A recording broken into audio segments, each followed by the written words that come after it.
we have a brief meeting here, and we see it's important we have this meeting because it's just about discussion on fast that is already passed, that Anjali did. She did for 9 days, but it was more of cascade with breaks. So she's going to share with us how she did it, how she felt, the challenges, and why she chose that path of doing it that way, the shorter ones. So welcome everyone. Welcome and Anjali. Okay. So earlier this year, in the month of March, I had done a 9-day dry fast, but it was a continuous dry fast. I mean, I did not have any break in between. And the weather in March was also cooler, so I could go 9 days straight without any break. But this time in October, during the 9-day Navratri festival, during which the people in India, they worship the Divine Mother Goddess for 9 days in various forms. So I chose this period of this 9-day festival, this 9-day religious festival called Navratri. And this time I decided to do a fractional dry fast as advised by Dr. Filinov. And Dr. Filinov has mentioned in his book and his articles that people should not really fast for more than 5 days continuously at home. And if they wish to fast for more than 5 days, they should do under medical supervision. So I was reading his books and his articles, and I decided to go in for a fractional or a cascade dry fast. So for the first 5 days, it was just, an ordinary dry fast. No food, no drink, no water, no juice, no tea, no coffee. Okay. Then on the evening of day 5, I broke my fast with dew water as recommended by Dr. Filinov. And then I had ash gourd juice along with aloe vera juice, and then I had lemon water and so on. And this period of hydration was just for 5 or 6 hours. And after I had hydrated myself, I immediately commenced the next leg of my fast, and which was for another 2 days. So on the evening of day 7, again, I had some dew water and I had some vegetable juice. And then I continued my fast for another 2 days. And on the evening of day 9, finally, I broke my fast. And so that was it. Of course, it is much easier to do a fractional or a cascade dry fast because you're hydrating your body. But again, there are a few points which I would like to mention for the sake of our viewers. Firstly, preparation is very important. So I did prepare myself physically for this 9-day fractional dry fast. I did do a liver and gallbladder cleanse about a week before my dry fast. Then a couple of days before my dry fast, I did a saltwater flush or Shankh Prakshalana, which is a yogic procedure in which you flush out your intestines with warm, salty water. And also, I took a senolytic, Visitin, for a week's time. Now, this has been recommended by August Dunning in his book, The Phoenix Protocol. When the fast began, of course, I was not drinking any water, so I did not take any supplements or anything. I did not brush my teeth, etc. There is some debate about whether you should brush your teeth or not. Well, I did not brush my teeth, and I did not suffer from bad breath also. The other thing I would like to mention is that even if I do a 3-day dry fast, and then if I start drinking water, whether it's plain water or dew water or vegetable juice, since no liquid has been passing through the intestines for a few days, so when water enters the intestines, they get flushed out. So at least I experience mild diarrhea and I have to rush to the toilet. And I have discovered that if along with the vegetable juice or with the dew water, I take some fats, some healthy fats, either in the form of nuts like almonds or pistachios or walnuts, or if I take a piece of cheese, or I take a drink like coconut milk or hemp seed milk, then, I will not experience such severe diarrhea. I mean, I will have to visit the toilet 2 or 3 times, but my stomach will settle down after that. So, at least personally for me, I know that I need to take healthy fat when I break my fast through natural sources. I would like to add that I'm not a vegan at all. And I do take butter. I do take clarified butter or ghee, as it's called in India. I do take cream. I do take cottage cheese, and I take other types of cheeses as well, which have varying degrees of fat in them. So I'm definitely not a vegan. I'm not a raw foodist. I do eat cooked food. And I would like to show people, ash gourd juice. So here am I. This is an ash gourd, or a white pumpkin, and it is found all over India. It grows very well in the tropics. And the juice of this gourd is very good. It has a lot of minerals, vitamins. So I recommend that whoever has access to ash gourd or white pumpkin should extract the juice of this gourd and drink it. Of course, I had also extracted aloe vera juice because I have aloe vera plants growing in my garden. And later on, I also had lemon water. Now, the lemons that grow in India are different from the lemons that grow in Western countries. In India, we have these small lemons. You can see these lemons are small.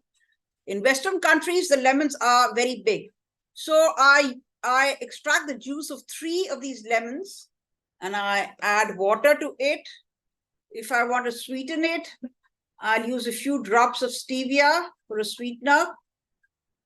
Of course, we also have these big, large lemons. You can see, but this is not commonly found in the markets. I have been growing this lemon, but this is not for juice. I'm growing this lemon. I have a huge, big lemon tree in my garden. And this variety of lemon is being grown to make pickles, because Indian people love to eat pickles with their curries and their rice and their roti and so on. So this variety of lemon is I'm growing in my garden. I would also like to show the audience another superfruit, which is traditional. This is called amla. This is like, this grows in a tree. It grows only in the winter months. It's amla or gooseberry, Indian gooseberry. And so I extracted the juice from these gooseberries or amlas, and I mixed it with the ashwagandha juice and the aloe vera juice. And this is very high in vitamin C. So that is one of the good things about the winter season or the cool season, is that this amla fruit or Indian gooseberry fruits are available. You can extract the juice. You can even, cook them like in a curry. It's very good. It's very healthful. In fact, a traditional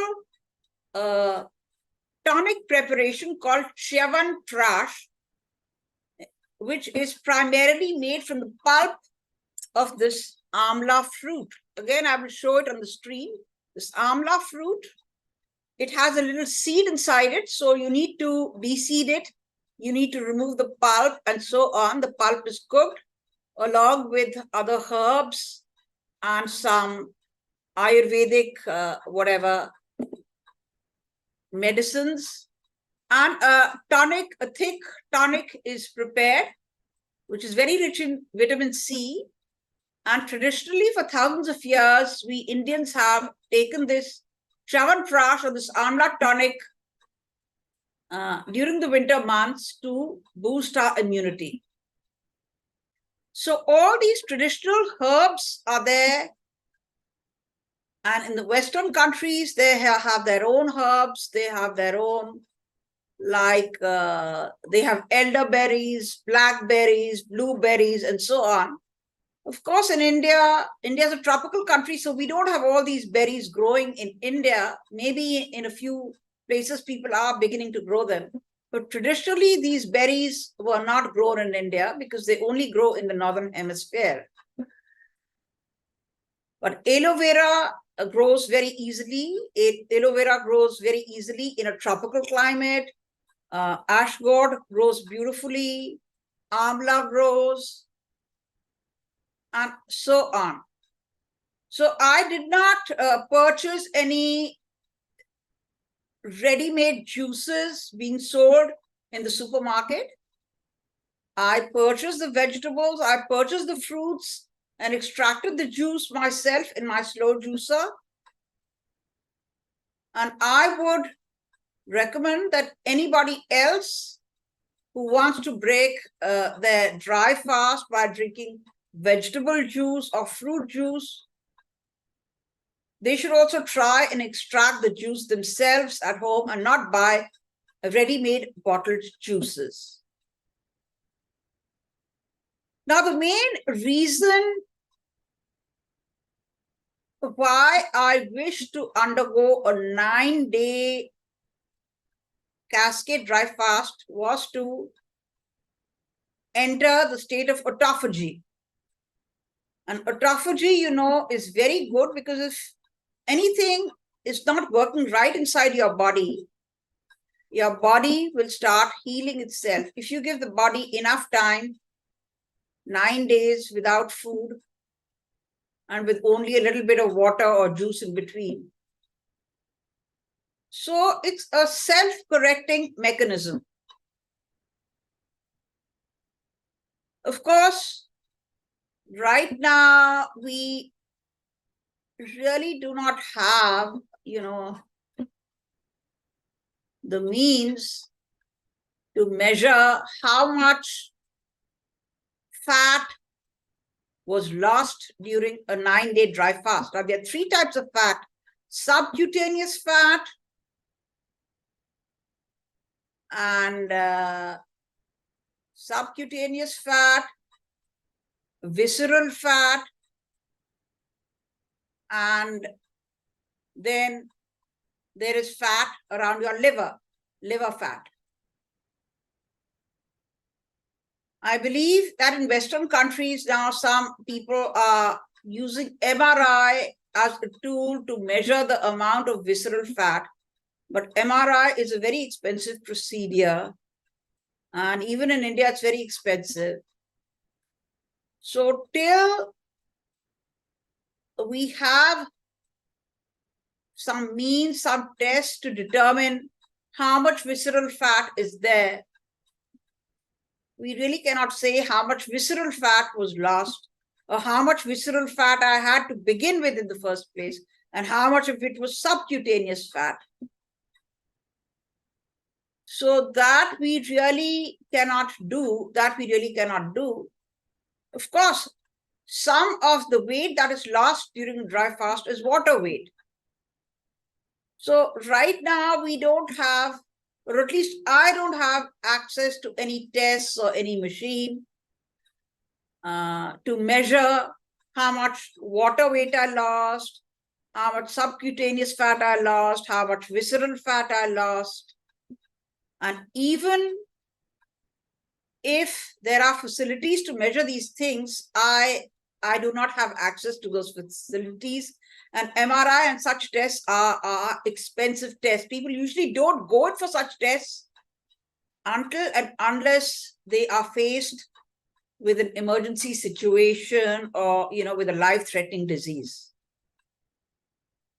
I don't know what Dr. Filinov or August Dunning has to say about that.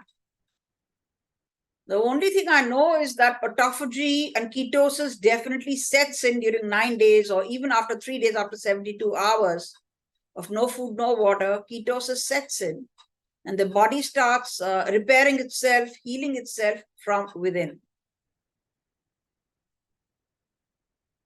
This year, I have observed that some people who had been given a cancer diagnosis, and some of them are fairly young people in their 20s and 30s, somehow learned about dry fasting and they approached a center in North India, which is encouraging people to go in for dry fasting and is guiding them.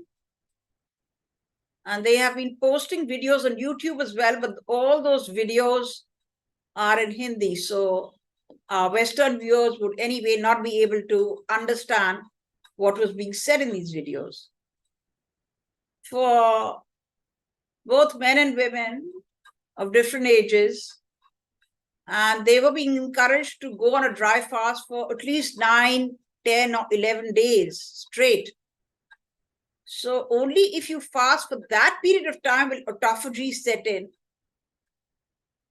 And if you just fast for 1 or 2 days, it's good. It makes you feel good, but I doubt if autophagy will be triggered just from 1 or 2 days of dry fasting. I think you need to dry fast for at least 72 hours or 3 days before autophagy can kick in. I don't know what has been your personal experience or what has been the experience of other people in your group, like Sat Marga, etc., who's a very seasoned and very experienced dry faster.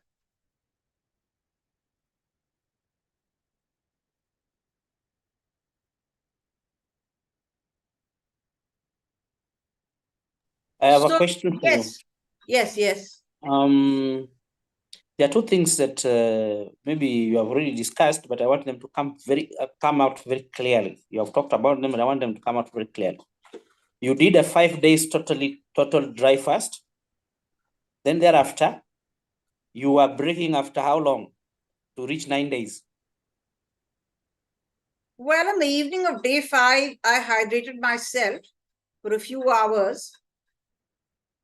And then I again recommenced my dry fast in the evening of the 7th day, which is again after 48 hours. Again, there was a little bit of hydration. And then I completed day 9, and the evening of day 9, again, the period for the dry fast was over. So I finally, dry my vegetable juice, etc.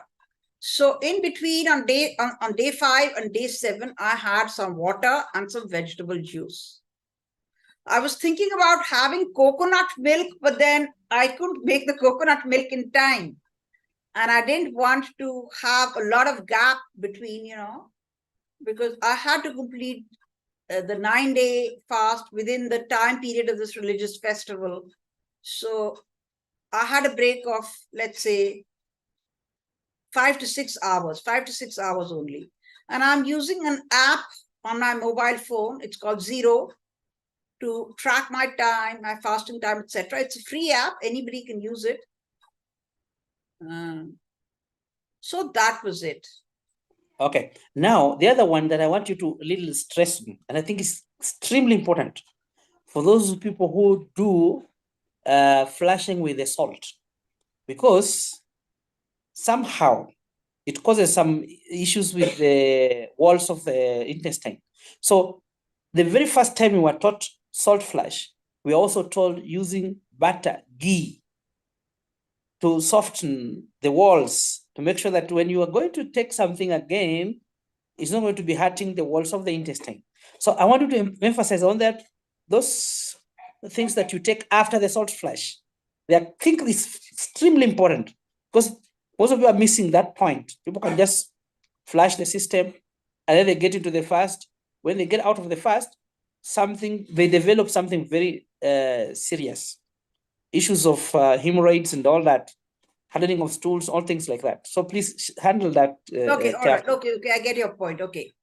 So traditionally in the salt flush, after you've completed your salt flush or your Shankha Prakshalana, it is mentioned in the ancient texts of yoga that you should have a soft gruel or a soft porridge to which ghee or butter has been added. That's it. That is before the fast has begun, before the dry fast has begun. Or eat any easily digestible. You could have a stew or a soup to which some amount of healthy fat has been added. And the other thing which I had also mentioned during my March fast was that I had started taking an enema even during my March fast, and during this October fast, I decided to take a small enema for all 9 days, and that really was a great help to me. Of course, I just took a little amount of water, like 250 milliliters of water, basically to clean out my colon, my large intestine. And fecal material did come out of my colon on all 5 days. On all 5 days, fecal material was released from my colon. And if people see, I'm not a heavy meat eater. You also have to keep in mind the fact that I'm not a heavy meat eater. And in Western countries, people can eat a big steak that is 500 grams or 1 kilo. They can eat at one sitting. It's okay. Their physique is different. Their climate is different. Their cultural preferences are different. It's okay. But in India, even the people who eat meat, they will not eat 1 kilogram of meat per person at one sitting. At least I do not know of any people who eat that much of meat or who can't afford to spend that much money, because meat is expensive in India. Mostly goat meat, which is called mutton, and chicken. Chicken meat is preferred on a commercial scale. Of course, in the villages, people may be keeping ducks and they may be having duck meat, etc. Some people, they may catch pigeons and they may have pigeon meat, etc. That's different. But it's not sold commercially in the big cities, in the towns, So mostly it's vegetables and dairy products for me. I stopped eating grains a few years ago, that is before COVID itself, which means wheat and rice in the Indian context, and there are a few other coarse grains. See, sometimes if I have to attend, like, let's say, a birthday party, or I have to attend someone's wedding and some special dishes may be served, maybe I'll have some little dish which is made from wheat or which is made from rice. But that is only once or twice a year. It's not every week or even every month. So I did not face this problem of constipation or hemorrhoids. And those people in your group who are heavy meat eaters and who are facing this problem of constipation, etc., I can only recommend that they take a plain water enema so that at least the fecal matter in the intestines keeps on moving and keeps on getting expelled. It doesn't solidify, it doesn't jam up the intestines. And they just need to introduce 250 milliliters of water into their colon. They don't even, many people say, okay, you need to introduce 1 liter of water, but that is difficult for many people. But 250 milliliters of water is a manageable amount, and it will get the fecal matter moving. So even though Dr. Filinov is not in favor of an enema for reasons best known to him, but here, with my own personal experience, I would say that yes, the fecal matter should be expelled each and every day. It is not good to let the fecal matter sit in your colon or large intestine for 9 days. You must expel it. And water is the easiest and the cheapest substance you can use to expel that fecal matter. Extremely important. Extremely important. Yes. Somebody wants to go very long time on a fast, there'll be no bowel movement. Why do you leave things in your bowel, in your colon?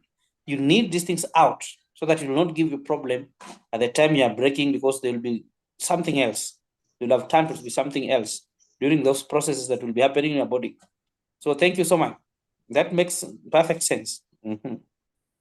So it all depends. Now see, okay, Dr. Filinov has done very good work. August Dunning has done good work. There are other researchers and scientists. But then we should not really, have blinkers on. We should listen to what our body is saying. And if there is fecal matter in our large intestine, then we must try and expel it. And water is, well, it's for free. It's available in each person's home. Now, somebody is living in a very cold climate and it's snowing outside. Maybe they can have lukewarm water and introduce slightly warm or lukewarm water into their large intestine and expel the fecal matter. And of course, the other thing I would like to mention is that I also sat in a tub of warm water to which I had added bath salts or Epsom salts for about 30 minutes each day.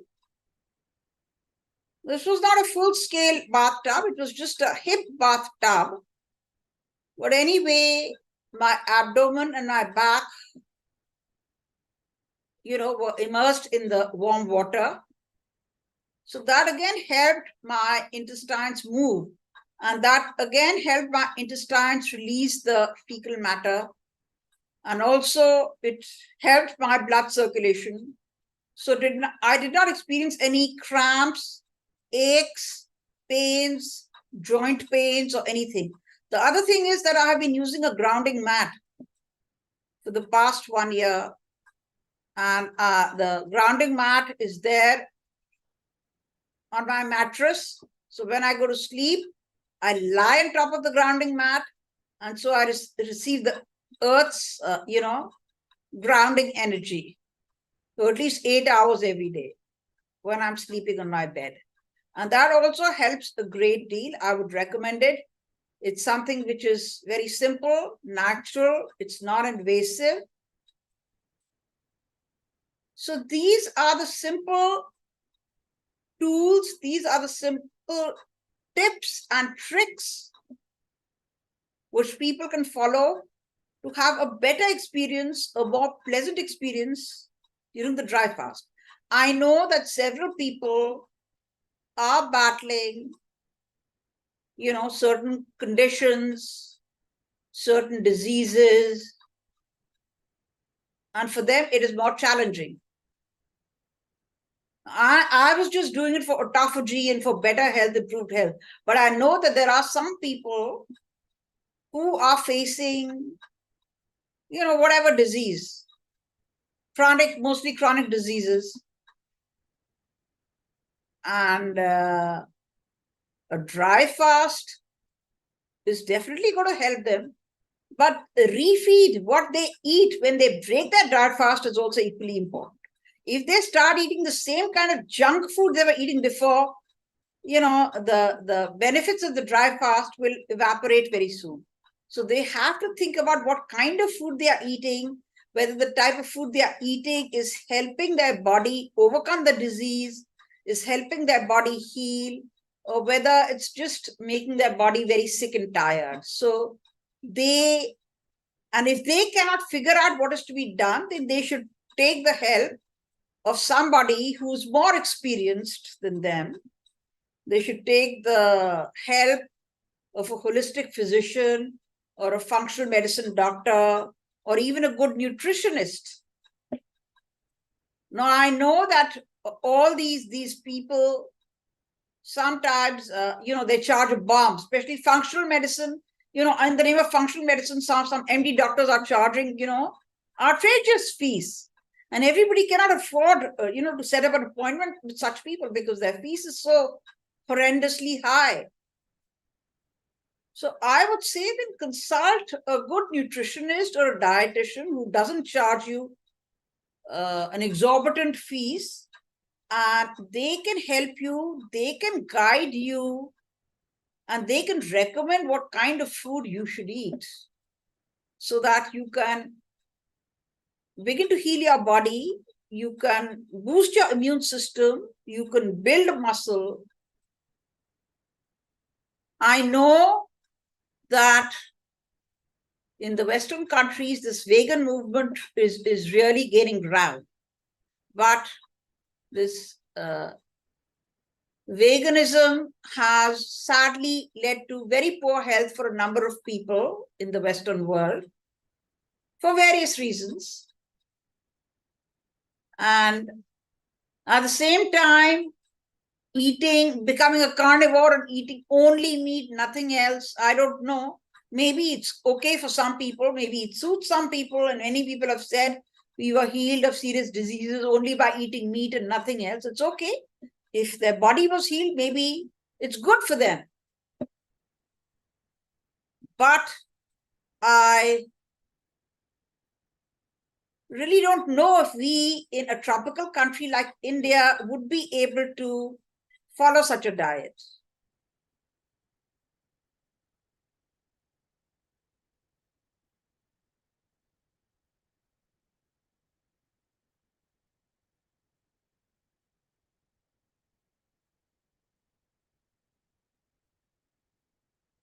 So anything else you would like to ask, Frederick? I think I'm done. I'm done. Because we also wanted to make it a little like a clip, a short one, so that people can be able to concentrate and follow up. So dry fasting is of course very good, even if somebody doesn't have any disease or any chronic condition. Still, for better health and better immunity, they can do a short dry fast and begin with 24 hours, and then 72 hours is very doable at home. For prevention is the most effective because you don't get sick again. If you just practice it that way every now and then, you don't allow any accumulation of toxins or things that cause diseases. So you find yourself to be healthy always, shining always, younger always, energetic, with vitality, with strength, with energy. So, and it renews yourselves every now and then, the stem cells generation.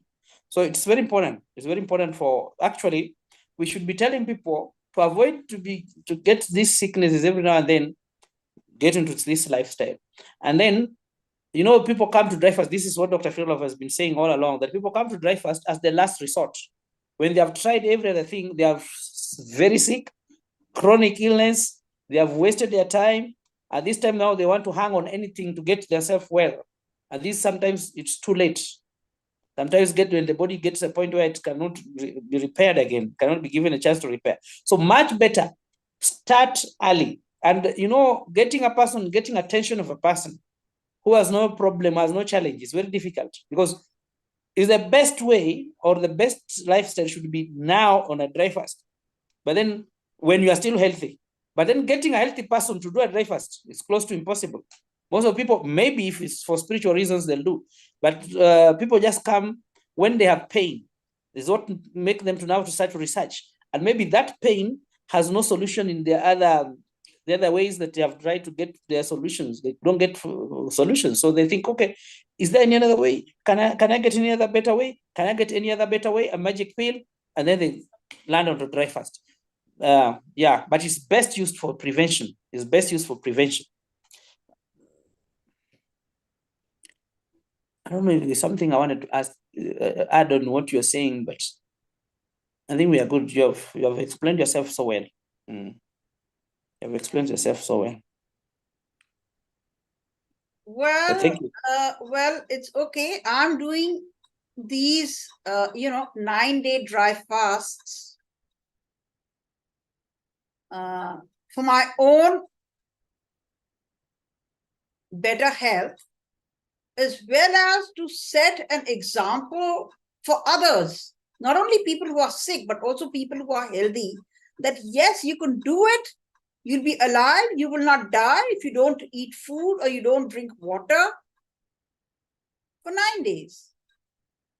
And if you want to make it easier, then you can rehydrate yourself in between after 72 hours, like I did on the evening of the 5th day. On the evening of the 7th day, I did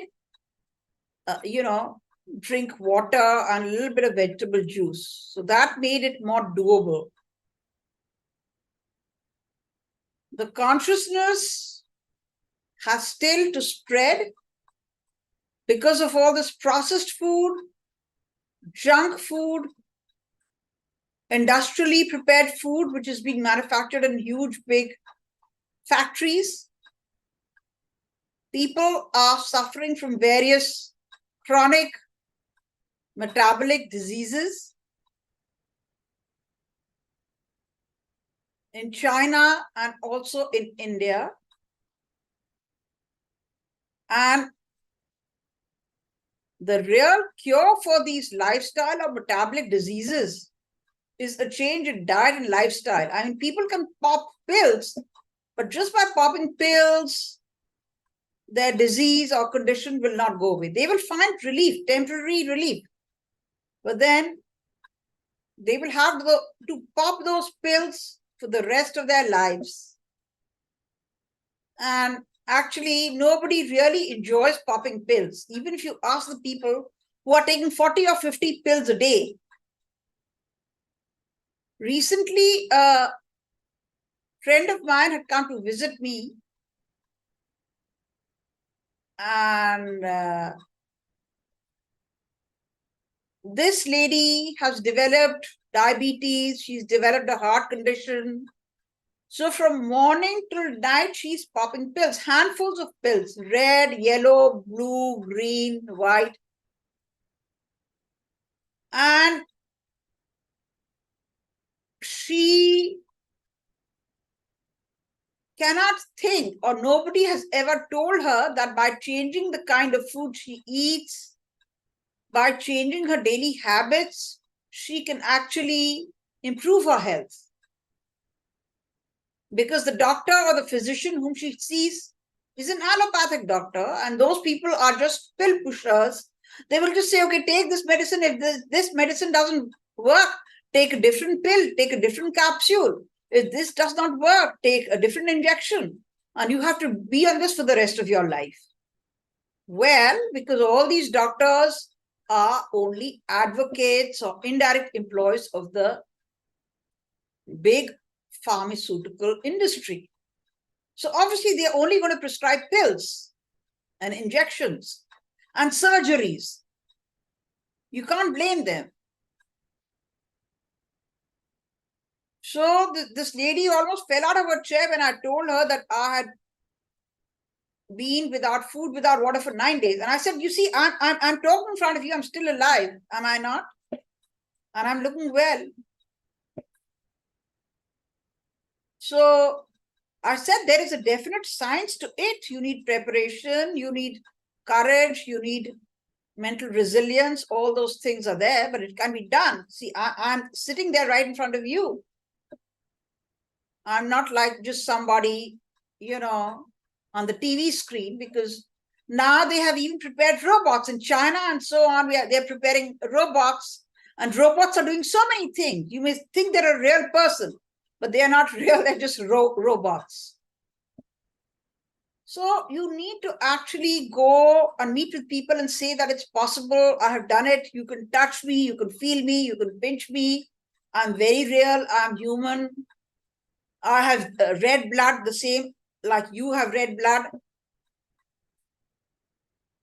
And I tell people that for all the 5 days, I did pass fecal matter and I did pass urine. Even without drinking water, I did pass urine.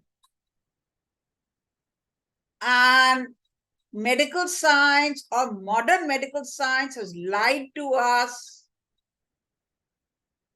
because I have realized that my body is now obtaining its water from the air, from the atmosphere. When I'm not drinking water orally and still I'm urinating, it means my body is getting water from somewhere. And the only place where my body can get water is from the atmosphere. So I have experienced this in my own body. So my kidneys were functioning fine. They were filtering everything and I was urinating twice or thrice a day. So that is just to set the record straight. Yes, I was passing fecal matter and I was urinating. So my kidneys, liver, intestines, everything was functioning. And my heart and lungs and everything was also functioning okay. In fact, functioning better than before, because the old and dead cells were being cast off and new cells were being produced by my body to replace the old and dead cells, autophagy. But you're just giving big lectures now. A lot of people, they love to present big lectures and write books and PhDs. But the real thing is, the proof of the pudding is in the eating. Do it yourself. Do it just for 24 hours. See how you feel. Yeah, practice. Yeah. Practical thing is more important.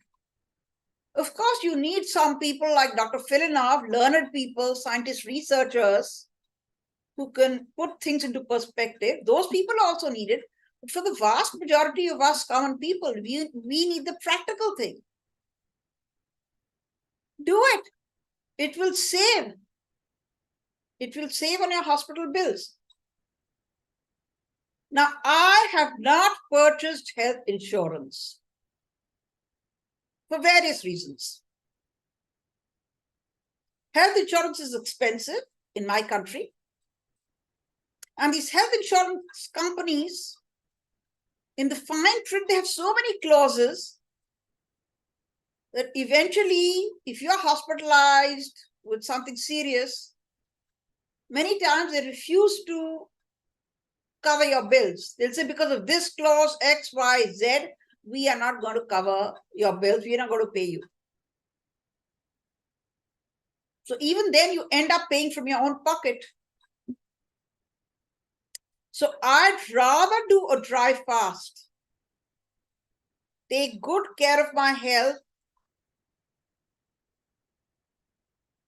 purchase and prepare good quality organic food in my own kitchen, rather than pay some, thousands of rupees or thousands of dollars to some insurance company, because only the insurance company will benefit from the money that I'm paying to them. I will not benefit. I'd rather take that money and spend it on myself, buy some good quality fruit, good quality vegetables, good quality supplements, and take care of my own health, take charge of my own health.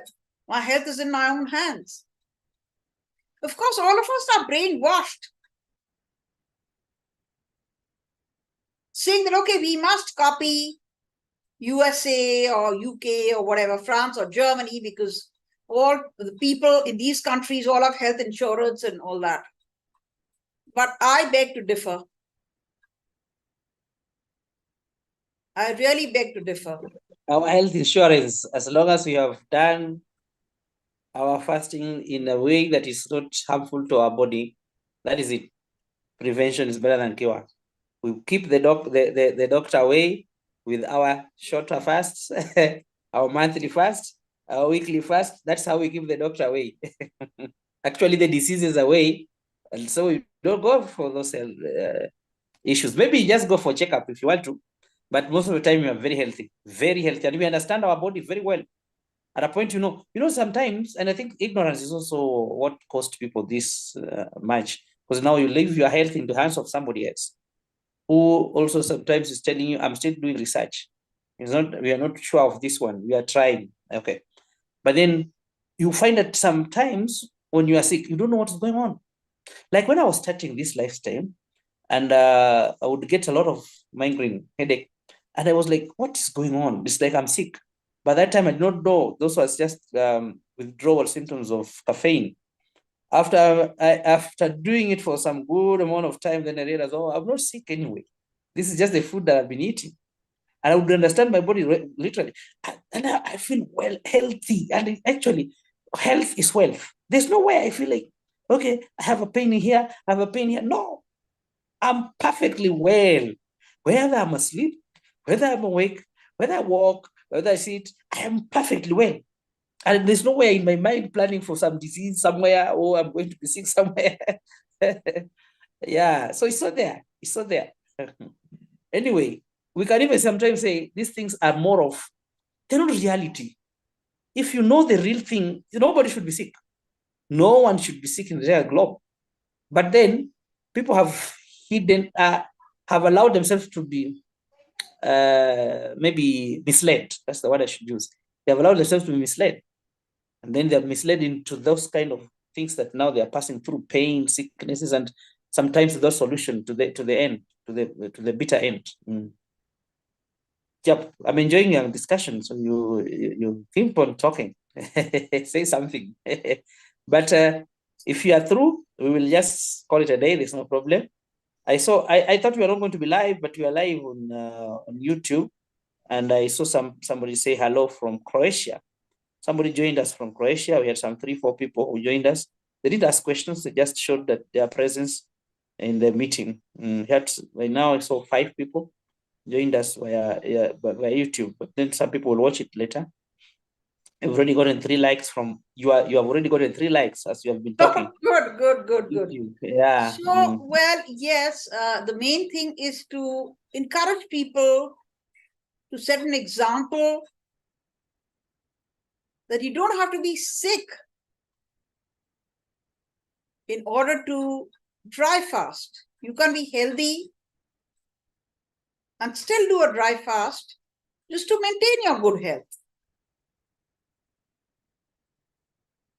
And I am seeing in my own country that metabolic or lifestyle diseases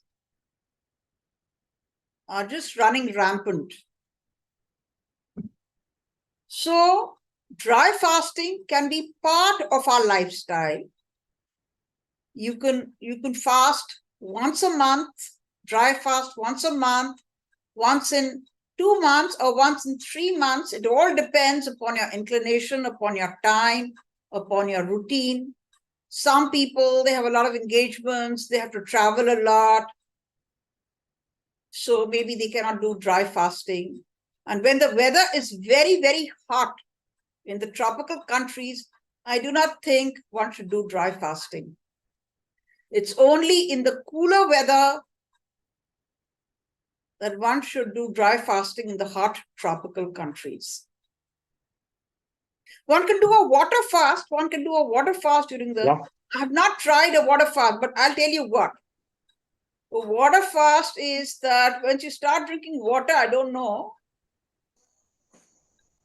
then you feel okay. I already had water. Let me have some this juice, that juice, and the other, and then you give way to temptation. So in a way, dry fast, nothing, no juice, no water, nothing. So it's in a way easier. You can resist temptation. Yeah.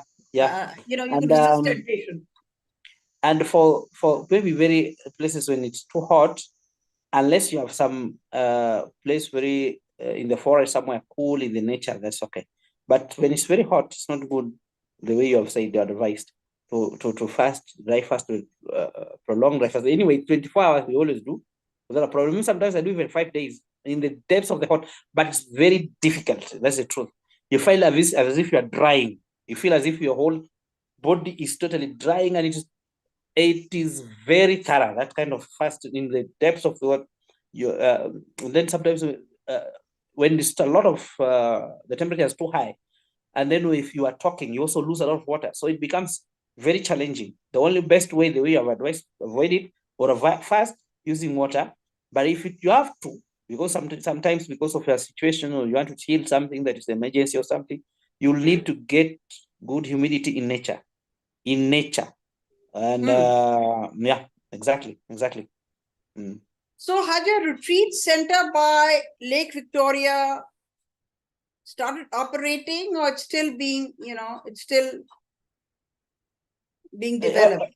This place, this place is on, but only when people come. Is when I come, I go and help them when when there are people who come in. But if there are no people, I don't go there. So if people come, I help those people who have come, 2 or 3.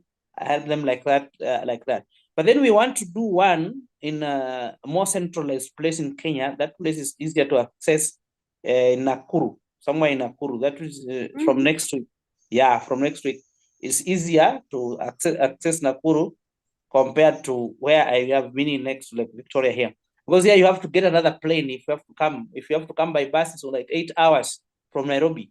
So the other side, you need 2 hours from the airport, from the international airport. You just need 2 hours and you'll be there. You'll be in Nakuru, where we have this place that is built not by us, but it's just purposefully for fasting. It's just built for purposely for fasting. I've been sharing it in the group there. So we'll just go there, but now we pay for their rates. It's not ours. So we pay their rates just for accommodation. We don't pay something else, only for accommodation when we come in there. I'll be there from next week, as long as I get a person who wants assistance. If we don't have any other person coming, I don't need to be there. I'll just be in my mountain here, I'll be in my cave. I have a cave next to where I stay near the lake here. It's even much easier. Here, you don't pay anything. Just come, you do your time the way you feel like. You stay there for how many days you want, then leave. But I can't tell any international person to come into the cave. The life there is quite harsh. Even us, the natives, when the people from here, don't find it easy. I go with people anyway from here. Most of the time I go with them. And before you know, somebody's like, I know I have to go home. It's too cold. And by the way, there is best to fast during the time that is very hot. In the cave, it's quite easier and better to fast when it is very, very hot, because it is very cool in the cave. Very, very cool. And you mean it's a natural cave, or is it a man-made cave? Natural. I've been sharing it. I think I should share. I can get even from a group there where I was standing on the rocks there. I go there. I go there often, and sometimes even go alone. But most of the time, when I want to go prolonged one, I take people with me. I go with people. Yeah.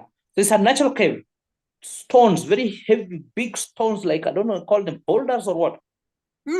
Many of them, like they were lying on each other or something, and then they left some space. So this is a space that is there, another stone on top, another one on the other sideways, another one that's not falling, and they're big, huge, like I can say how many. You can find one stone like how many meters? Like 7 meters or 8 or even 10. One stone that long, sometimes longer than that. Another one like that, and they're very big with the width. So that's a place where I always stay. Like you see for Satmaga stays somewhere in a forest, close to a lake.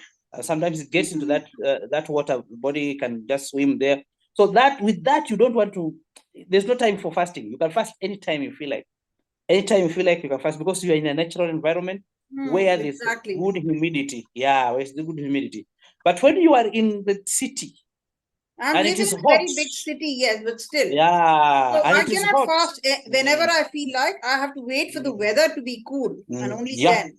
that makes perfect sense. That makes perfect sense. No objection there. Yeah. Yeah. Let me see. I have been thinking. Now I know the nuts and bolts of dry fasting. Maybe I will try to go next year to the seaside. Even if I cannot do a 9-day fast, at least I can do a 3-day or a 5-day dry fast by the seaside. And also in the mountains, I will try and go. Now I know what is needed. See, fasting itself will not be difficult, but it's breaking the fast. It's getting all those juices and things like that. For breaking the fast, it may be difficult to arrange all those juices unless you are at a place or at a center or in a guest house which can provide those juices for you. So I'll have to look into that aspect. That's okay. But anyway, you don't know how to do some things very complex. When you're breaking the fast, you need just some simple things, not very complex. Warm water, like electrolytes get from coconut, natural coconut water.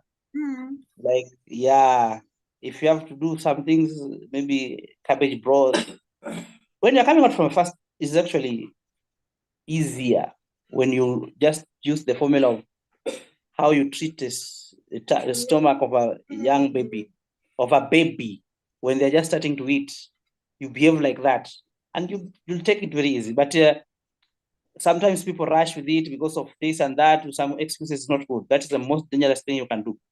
Make sure you go slowly and don't take any complex things. Take simple things as you weigh your stomach slowly, you weigh your system slowly. It's not just about stomach, it's about your intestine, pancreas, liver, bile movement, or also your intestine, the larger intestine, like that. And even the intake of water. You don't want to just gallop it. You don't, no. You sip slowly like that. So I always see the whole thing is just trick. Because you and me, when I take water, the days I didn't know. When we start to take water, we have practiced this thing for a very long time. So we can tell even those dots now, we join them and we understand. That when I just break the fast and I'm like galloping water, I'll be hurting my throat at the point there. I'll be hurting it so much. I feel like as if I'm cutting it literally. If I just got water only, yeah, when you're getting up from a prolonged fast, it's not a good thing. You just sip it slowly.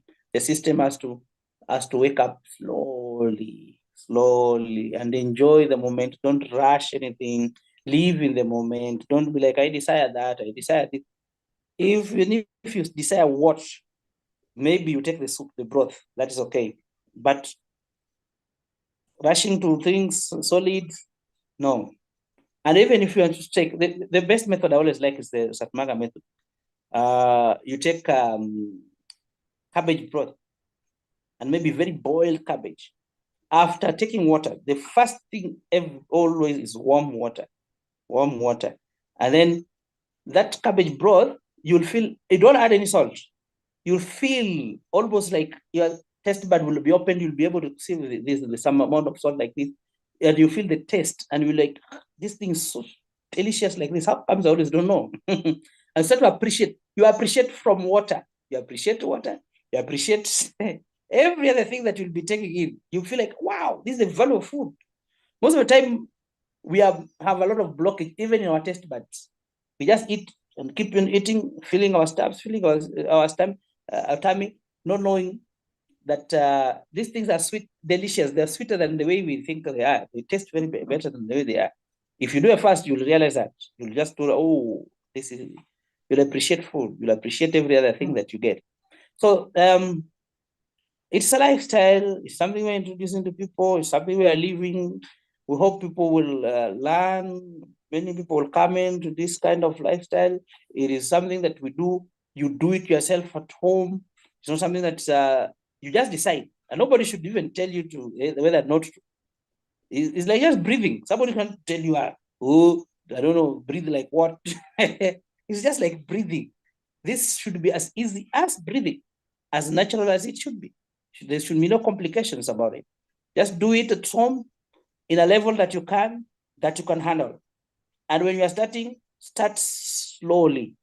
Start slowly as you develop muscles. So, and you get into your body get tuned to, okay, staying without food for 24 hours, 48. I can go 120. This I'm not dying. I'm still alive. So you find that, when that, and most of the time it's just the mind. And we always say mind games. It's always the mind, not the body. Though there are some dangerous people. I don't know, just also think dangerous thinking, where somebody just has a problem and gets into the fasting, think, I want to solve this my problem. This is very common. They know fasting helps, and then they get into fasting.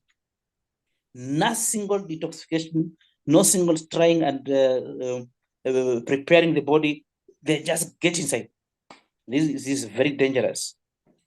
There's always good time to detoxify, to allow the body to get used to it, no shocks. So all these things are not good when they're done in impromptu. Anything done impromptu, without preparation, without research, it's not good. You have to find out how do people do it, and that's why we're here. And by the way, one time I know YouTube will get us out. YouTube will delete our channel. So much better people use this time to read, to listen, to watch these things that we're discussing. Because like the Russian channel, there was a channel there for Russia that we are getting people like Anastasia, who, I don't know, it was called which channel, like to Polestar, something like that, had reached 100,000, 100K, 100,000 followers. Then one day it was out of blue, it was gone. They had been given warning and they knew they were trying to take time. Gone. Why? Because of promoting the kind of what we are talking about. Though, there it was everything. Autonomy is a mixture of so many other things and that this and that. But our somehow 70% there of what are other platforms. There is Rumble and so on. There are other platforms. So we are going to have those platforms, and we also have our website now. So we are very independent with our website. But I'm thinking of also creating more space for videos in the website. So when YouTube decides, okay, this one now we don't want it, we'll be there in those other platforms, Rumbles, our website. Also, Gmail can also store our things. So we have many options, and we are not going to repeat ourselves. It's like we are not going to take those videos of the old to bring them. No, we are moving on. So people will find us the way we are. If you don't find us now, exactly, the videos that will come there, this thing is much better when it is presently, living in the moment. The past is past. What Anastasia did, let's say, for like 3 years ago, it's not important now. What she's doing now is what is important. Because sometimes some people just give up about it. Like there are some people I've interviewed here. They realized somebody just started this lifestyle and stopped. They said, I don't see that things making sense for me. So when you get this kind of a person, they have very negative energy. That's why I think living in the moment is the best. After 10 years, can we find people? Are you still living like that? Yeah, exactly. Thank you. So nice talking with you, Frederick. And we will not think too much about what YouTube may or may not do. to our group of dry fasters. Yeah. There are other platforms, there are other good people on this planet who will make it possible for us to reach out to those who want some guidance, who need some inspiration. So we should not really think too much. For the present, YouTube is okay. In the future, we will see. We will cross our bridges when we come to them. Exactly. That makes sense. So we live with the moment now. Exactly. The Lord is my shepherd, I shall not want. Yeah. Remember the Psalm in the Bible. So, yeah, we shall never want. Thank you. If you trust in the Lord, if you trust in a higher power, that higher power will always be protecting you and guiding you and encouraging you. And I think so, all of us who have embarked on this path of dry fasting do believe in a higher power. Yeah. If we did not believe in the higher power, we would not be able to do such a thing.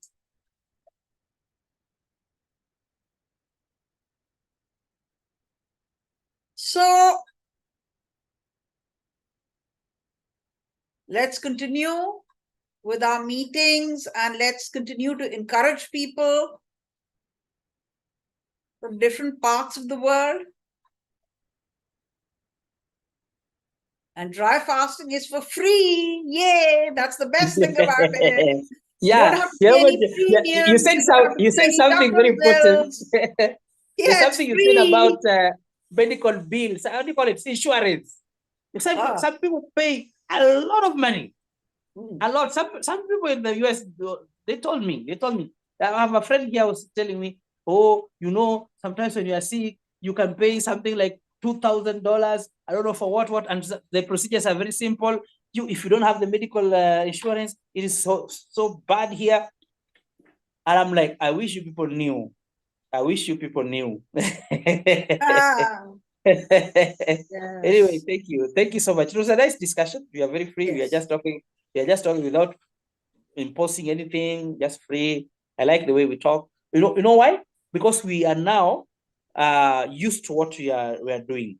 We don't see it as a new information to us. The people who are coming in for the first time, who will be listening, like somebody who listens to the first time on this video, we need to again find out even more in our channel there. There are more videos there. We have been posting, I think, for now 4 years or more.